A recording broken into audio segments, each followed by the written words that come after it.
My name is Ernie Lorch, L-O-R-C-H, and I served in the United States Army. I said United States because with a German accent, people might think I served in the German Army, which I didn't. And I was drafted in 1942 in December, and I came out of the service in 1945, end of 1945. Out of that time, I was overseas 3 years. That's a very long time, and the difference, today, they sign up for a year. They're overseas for a year and then come home and get exchanged. We didn't get exchanged. We came in, we stayed with the same units, and we did our job. And when the war was over, we went home, fortunately. Well, I don't know whether I want to tell you all about my personal experience prior to coming over here. But I was born in Nuremberg, and being Jewish, we were not welcome anymore. The Holocaust had not started yet. That Holocaust where millions of people were annihilated took place in 1942 and beyond. And yes, there was a lot going on. My father was killed at a time called the Crystal Night, which was November 9th to 10th. That's when synagogues were burned, and stores were trashed, and homes were invaded, and ours was, and the furniture was slashed, and the glass was trashed, and things were taken, and it was a very difficult, very tough time. And we left almost immediately afterwards. We left for the United States late in December of 1938. And I came over here with my mother, lived in New York, actually on Long Island, went to high school, and then came 1941 when Pearl Harbor was attacked. And you had mentioned beforehand that you wanted to know where I was. A bunch of us guys were downtown on 42nd Street and went to a burlesque. And when we came out, we were 18 years old, 17 years old. When we came out, the New York Times building is right there on 42nd Street. It says Pearl Harbor bombed. And, well, it didn't take much to imagine that we'd be the first ones to be called into the Army, which we were.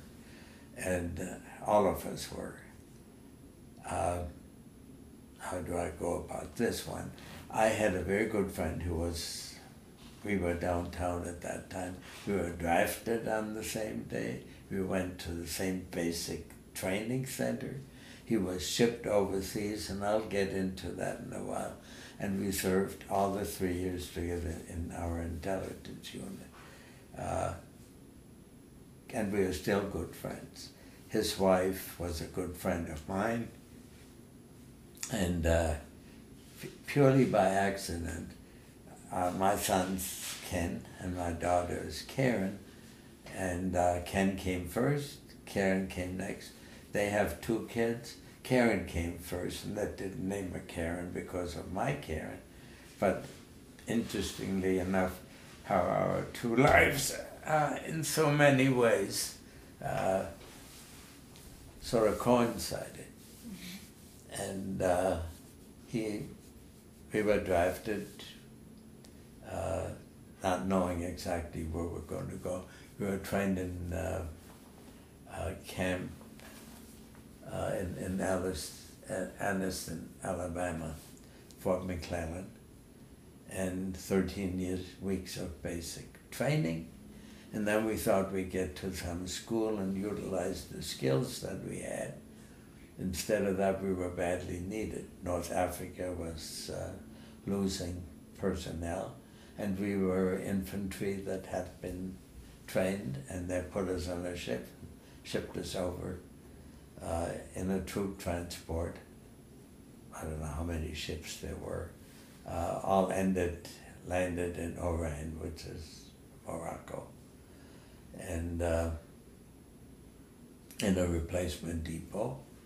And we were there for a while, shipped up to Bizerta, which is Tunis, and we sat in the desert where it was hot and sticky and not very good. And everybody was shipped out except me. And obviously my friend Frank. We were sitting in the desert in tent, and we were wondering, what is this that they want from us? Along came a Jewish holiday. I think it was Passover, spring. It was maybe April, May, whatever time it was. And I got time off and was looking to go into Tunis. Tunis is a big city, and I thought might be interesting. And I sat on an ammunition truck and went and got off the first little town that we came to. That wasn't Tunis, it was Bizerta. And so I sat there in a cafe, killing time, not knowing really what to do. And a major sat down next to me, as luck would have it. And we get into a conversation, and, what are you doing? What are you doing? He says he is a Japanese interpreter, and they lost his records, and so he's been sitting there for quite a while. And I said, here I am, speak German. He said, well, I'm the head of the G2 around here, and we are in bad need of German speakers, so I know exactly where you need to go. So he picked this up. I said, I have my friend Frank Schur, who's got the same MO and the same experiences and skills. He said, bring him along too. So the two of us were shipped to Algiers. And then we were attached to a British intelligence unit. Kind of strange, but the Americans didn't have one yet. Intelligence was not something that at the time America was involved with. Today we have a surplus of it, a surfeit of it. There's almost too much of that kind of thing.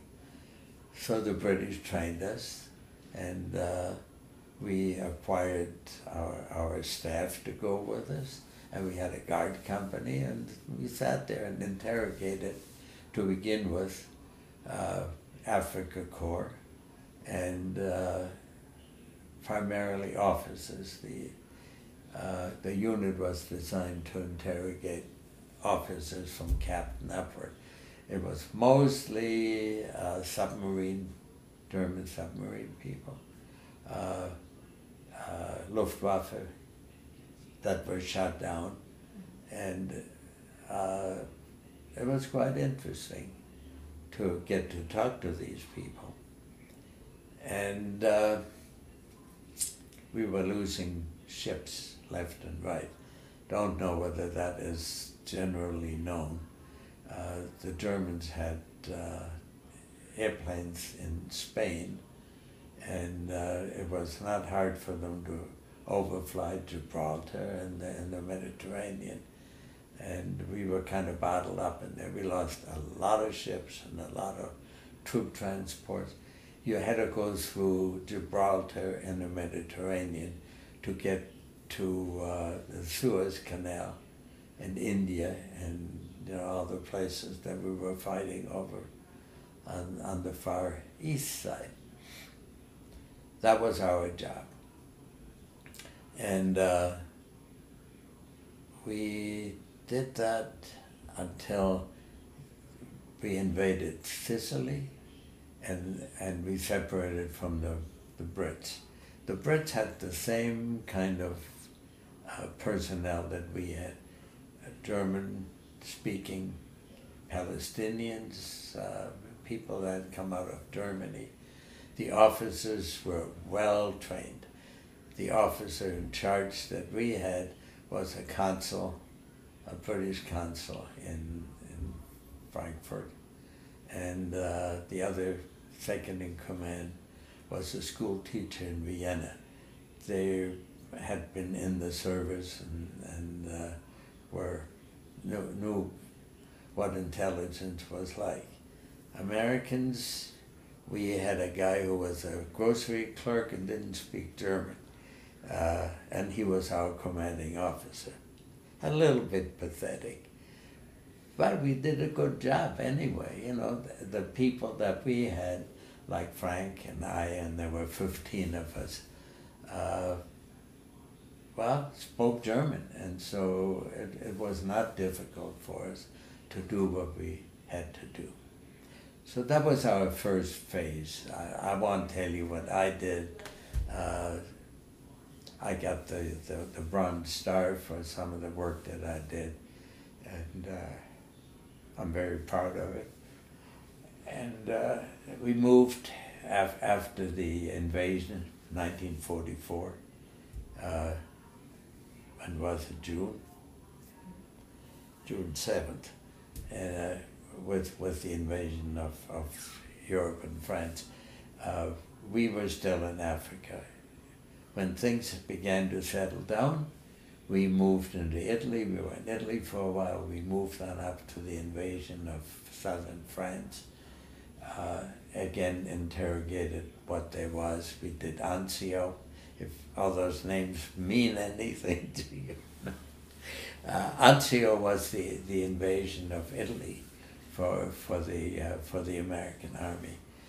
Terrible, very costly in manpower.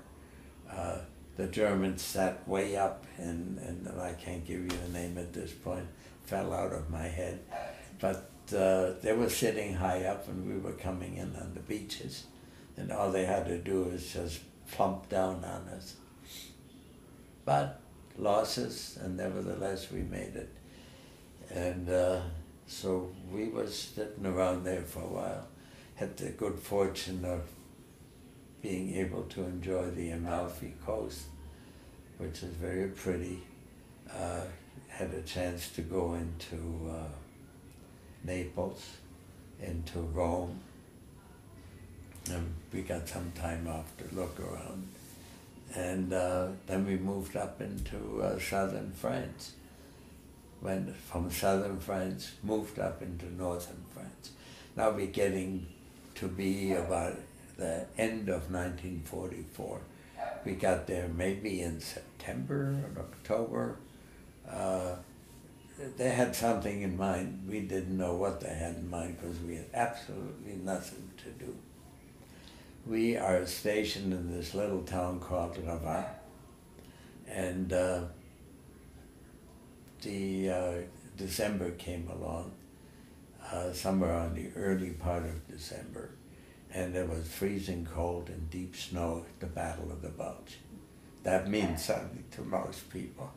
We are there, and an intelligence unit, especially a headquarters SHAEF unit, does not get ahead of the invading army. I mean, they don't want us exposed and taken prisoner. So in the middle of the night, we are on a bus, on a truck, and they shipped us back to Reims, where we stayed in a Louis XIV, 15th century, 16th century hunting castle. Beautiful, but no heat. And it was cold. On this side there was a big fireplace, on that side was a big fireplace. And the French peasants had cut down some of the trees, and we moved in the trees and burned them. And sometime later we got a bill for it for $16,000 worth of wood. The army was not happy, but we were warm. When that was over, we went back to Rabat, and it was getting spring. The mountains and the hills are absolutely beautiful in spring in France. There are all these wildflowers, and the hills are just yellow. They're just daffodils all over. That's gorgeous. We had nothing to do. The battle had moved on. We were where we were.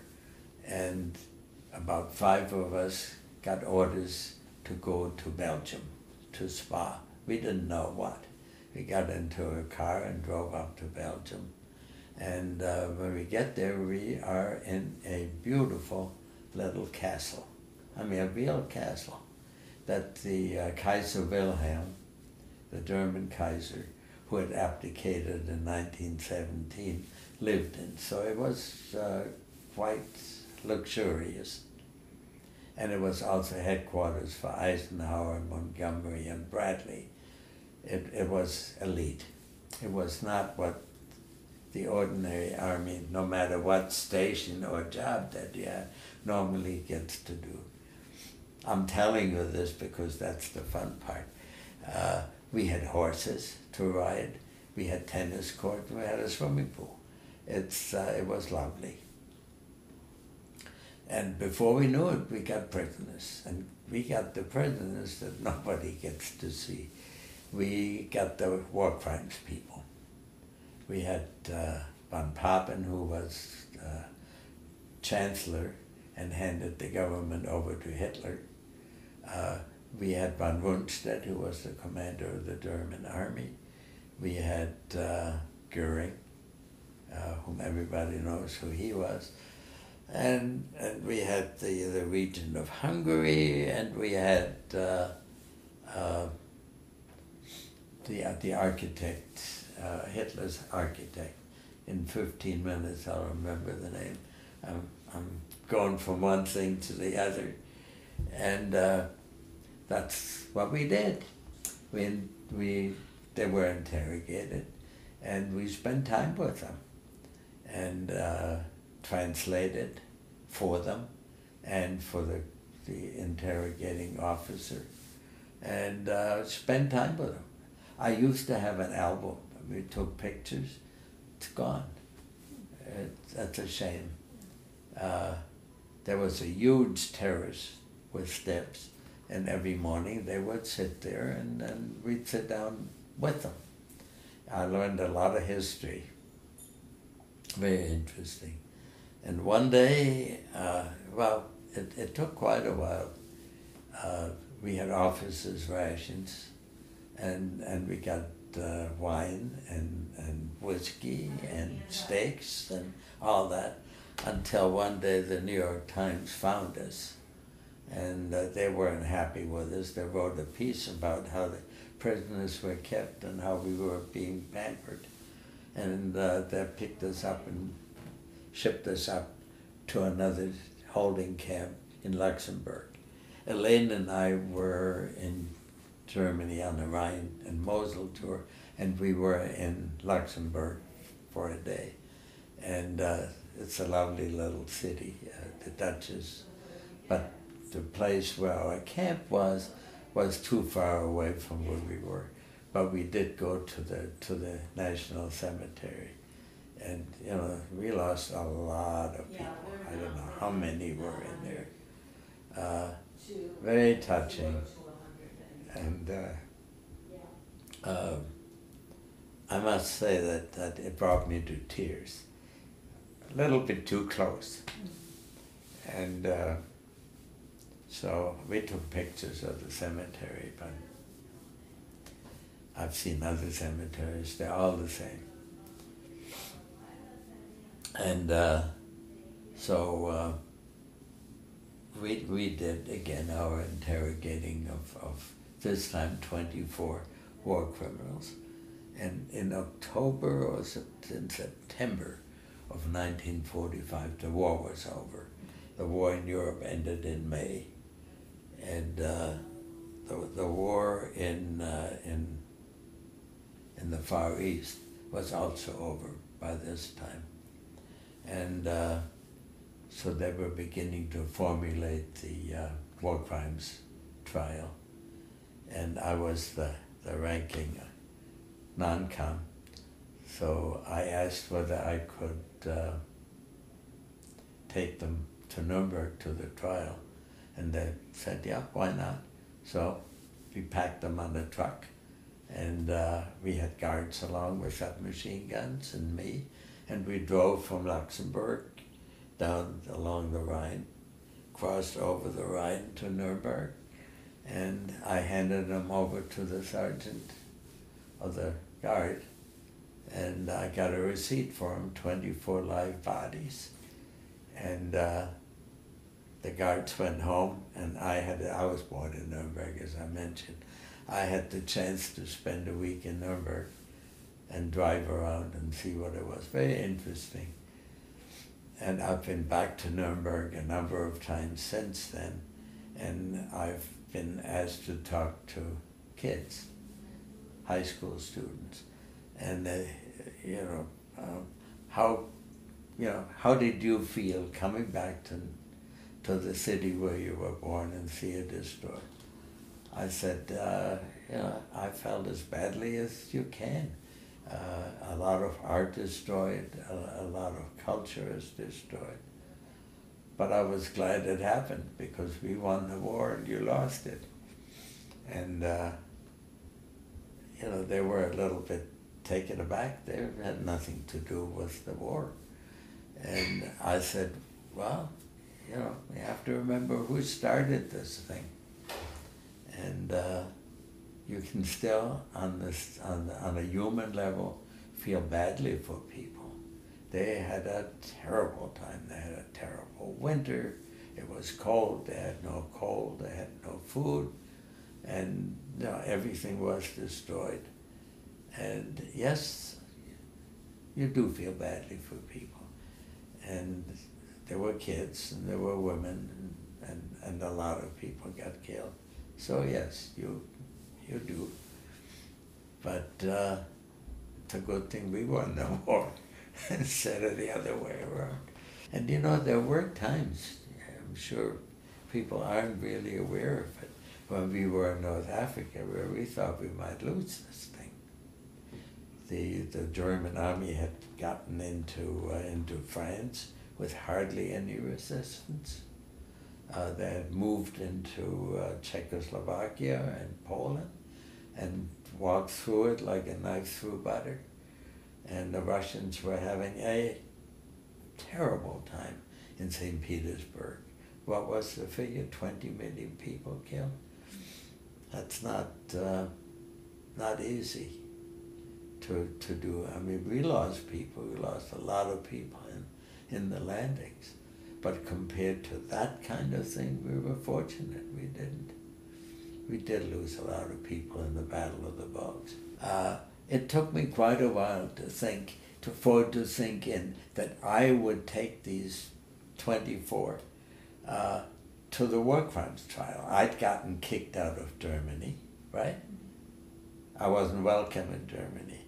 Came to the United States, became a citizen over here, 3 years, and I'm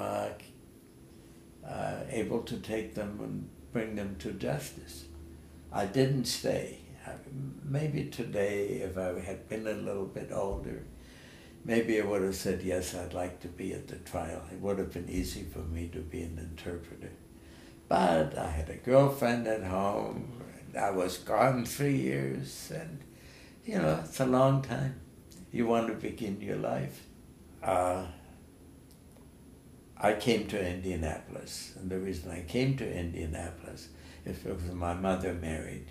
You remember my father had gotten killed, and she met a man in Indianapolis through friends here, and that's why I came here.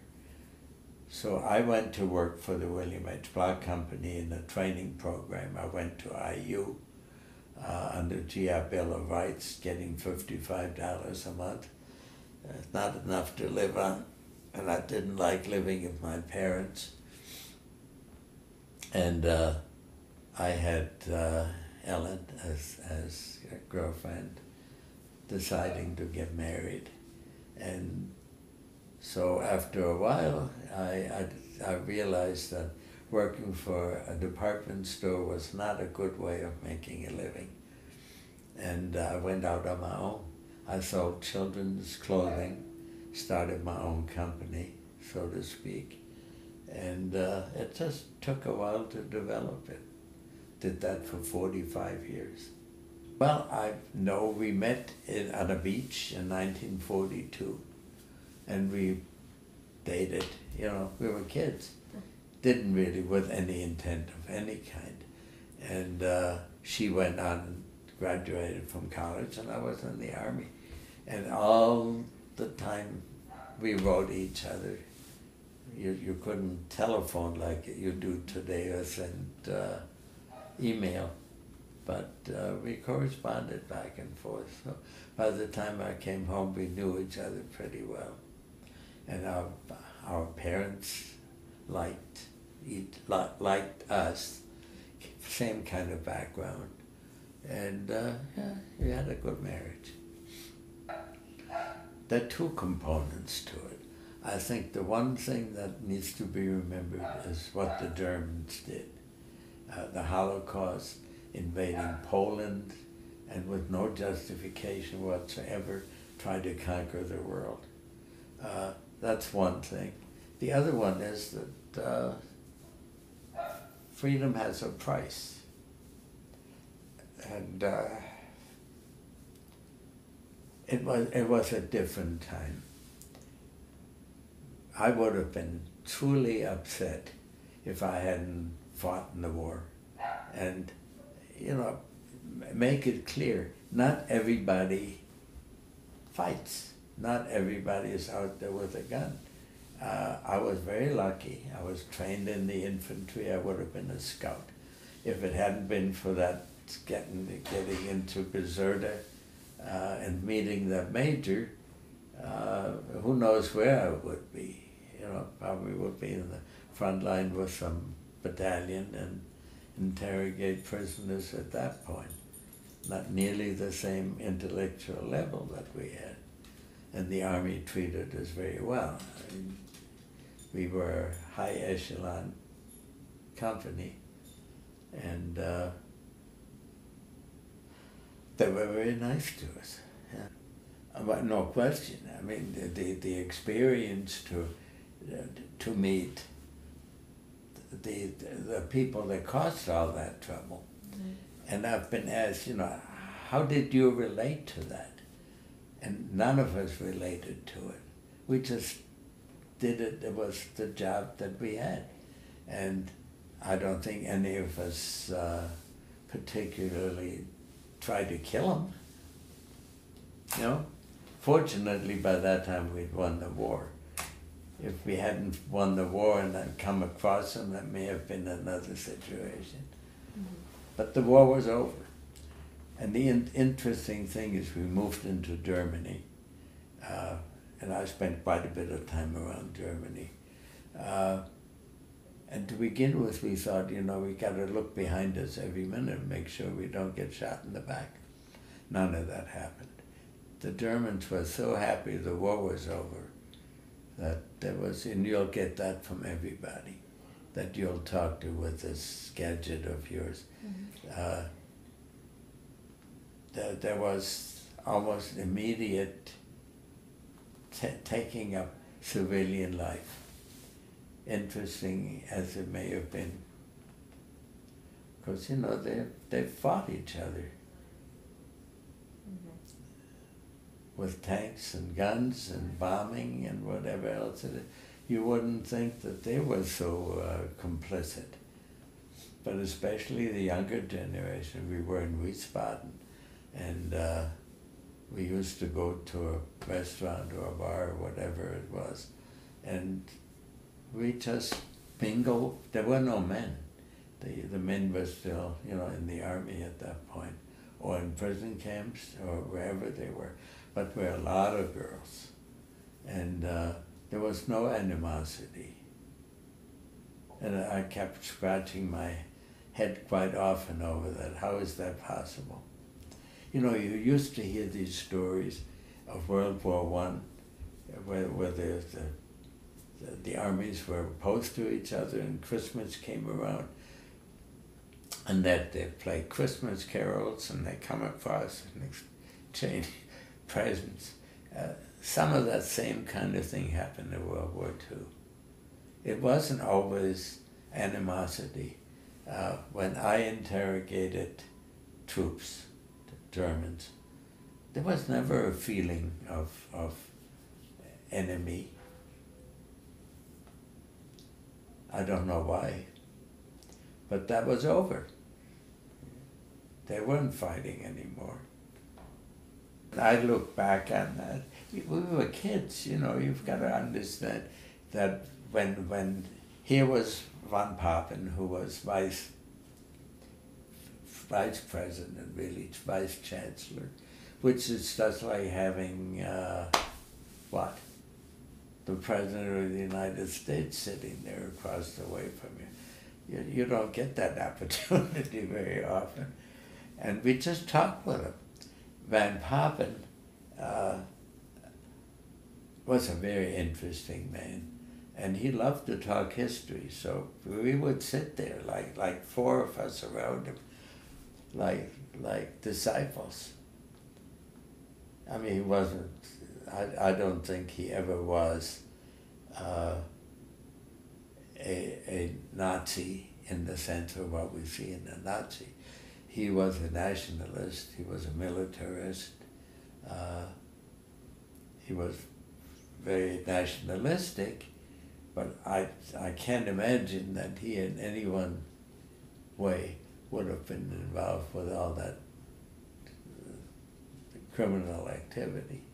That was not his. Goering, yes. You know, these people didn't think they were involved in it. They planned it.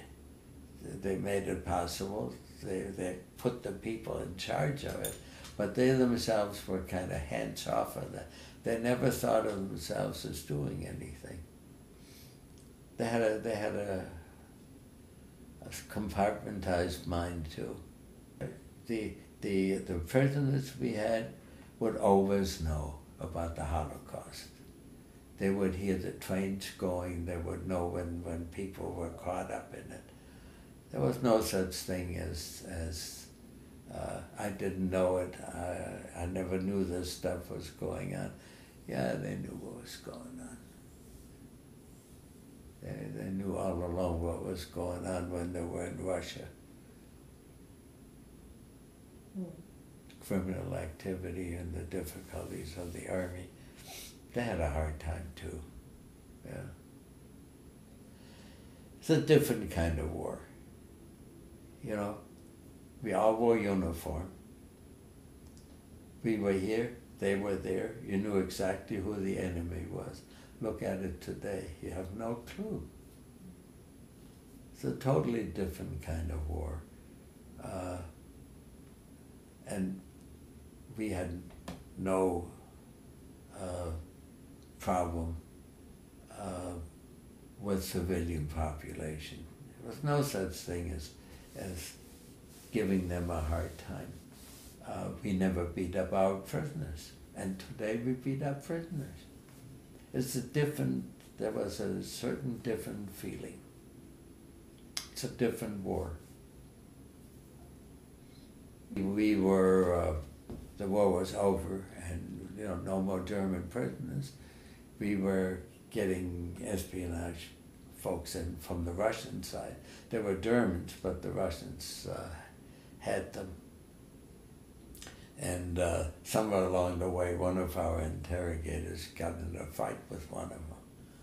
And we knew this was going on, and we wrote a letter to our commanding officer, to the general in charge of this, saying that we don't approve of beating up on prisoners because someday we might be prisoner and don't want to get beat up by him. And the guy got shipped out. Does that happen today? It's just different. There was a different sense of how wars are conducted.